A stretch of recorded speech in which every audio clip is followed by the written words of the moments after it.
পবিত্র কুরআন শরীফ মাটিতে ফেলে তাতে লাথি মেরে এবং এর পৃষ্ঠা ছিঁড়ে অবমাননার অভিযোগ উঠেছে অপূর্ব পাল নামে নর্থ সাউথ বিশ্ববিদ্যালয়ের এক শিক্ষার্থীর বিরুদ্ধে, যার একটি ভিডিও সামাজিক যোগাযোগ মাধ্যমে ছড়িয়ে পড়লে দেশজুড়ে শুরু হয় তীব্র সমালোচনা।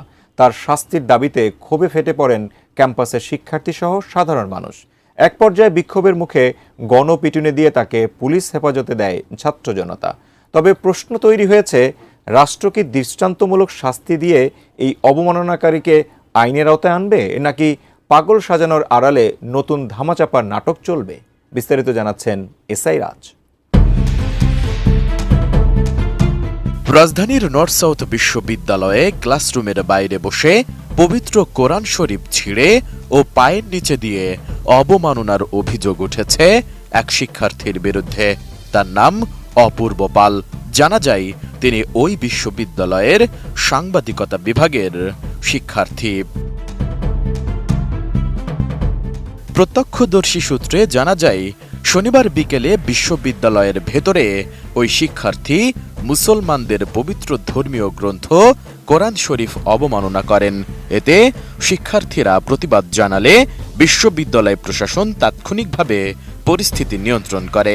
এ সময় অভিযুক্ত শিক্ষার্থীকে ক্যাম্পাস থেকে বের করে দেওয়া হয়। তবে এ ঘটনায় ধারণকৃত কিছু ভিডিও ফুটেজ সামাজিক যোগাযোগ মাধ্যমে ছড়িয়ে পড়ে। ফলে মুহূর্তেই বিষয়টি নিয়ে বিক্ষোভ ও ক্ষোভের সৃষ্টি হয়। অনেকে তার বিরুদ্ধে কঠোর শাস্তির দাবি জানান।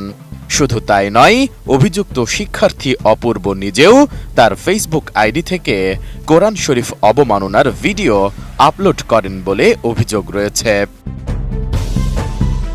রোজকার সাধারণ খাবার এখন হবে অসাধারণ। প্রাণ স্বাদের মশলা, স্বাদ বাড়ায়, ঘ্রাণ ছড়ায়।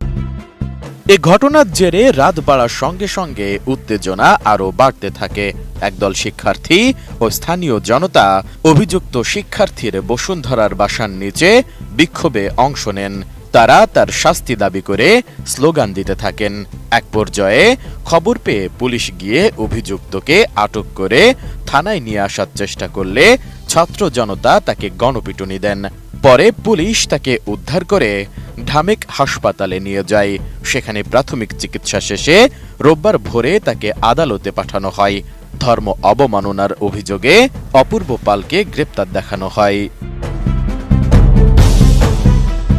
বিষয়টি নিশ্চিত করে ভাটারা থানার পরিদর্শক মোস্তাফিজুর জানান, পুলিশ বাদী হয়ে ওই শিক্ষার্থীর বিরুদ্ধে মামলা করেছে।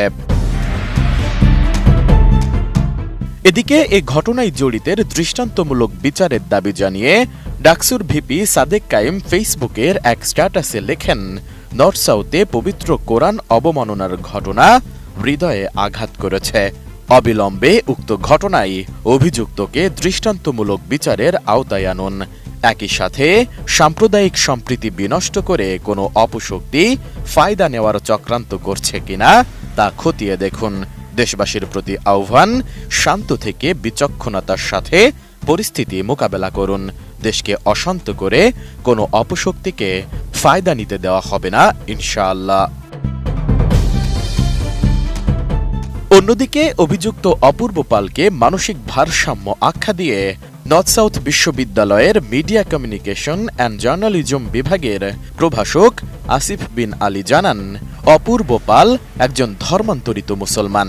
তিনি 2023 সালের শেষের দিকে ধর্ম পরিবর্তন করে ইসলাম গ্রহণ করেন, নাম পরিবর্তন করেন এবং নিয়মিত ধর্ম পালন করেন বলে দাবি করেন তিনি। দুঃখজনকভাবে ছেলেটি পরবর্তীতে ড্রাগে আসক্ত হয়ে পড়ে এবং মানসিক নিয়ন্ত্রণ হারিয়ে 2024 সালের শুরুর দিকে ক্যাম্পাসে প্রায়ই অদ্ভুত আচরণ করত। এক পর্যায়ে বিশ্ববিদ্যালয় থেকে ড্রাগ আসক্তি ও অস্বাভাবিক আচরণের কারণে বহিষ্কৃত হন তিনি। এছাড়া অপূর্বকে সমর্থন দিয়ে মব না করে বরং যথাযথ প্রক্রিয়ায় তাকে সংশোধনের সুযোগ দেওয়ার কথা জানিয়েছেন কেউ কেউ।